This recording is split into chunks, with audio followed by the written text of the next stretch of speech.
in a world where their LHD project decides their fate. Hush, little baby child! I am older than you. Shh! I'm done. I am so done. I can't take any of this. Seriously, guys, we need to figure out something for LHD. Hitler? No. How about Harriet Tubman? Who's that? Harriet Tubman was a big influence in slavery. She led many slaves of the southern states to the northern states in Canada. She was one of the more well-known conductors of the Underground Railroad, and helped a substantial amount during the Civil War, being both a nurse and also a spy.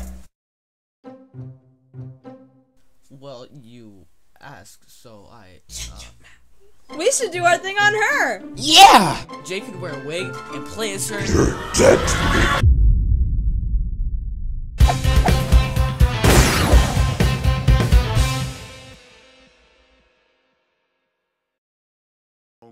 Harriet Tubman was born as Arminta Ross in Dorchester County, Maryland in 1819 or 1820. Her parents were purely African American, therefore she was too.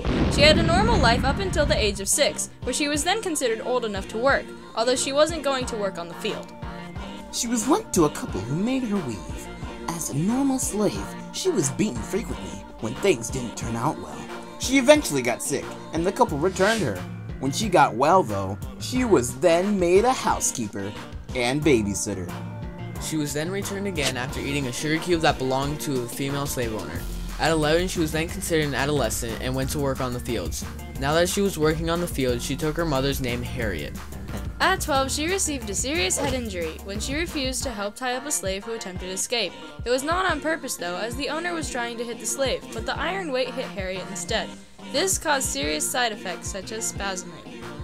She continued her life as a slave up until 1844, when she got married to John Tubman, which is where she received her last name. Also at that time, she decided to escape to the northern states for freedom.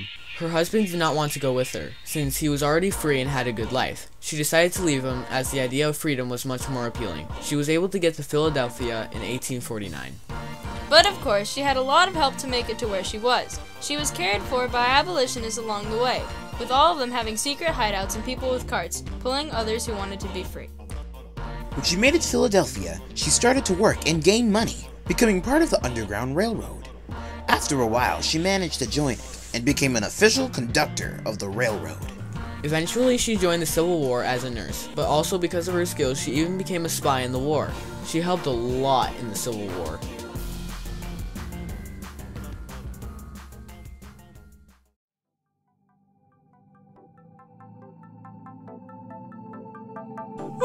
Now that we've gotten all of our sources during the long day, we can sleep it off. Sleep over at my house! Wait, let's gather our thoughts real quick first. Harriet Tubman was a big influence in slavery. Born as Arminta Ross in Dorchester County, Maryland in 1819 or 1820.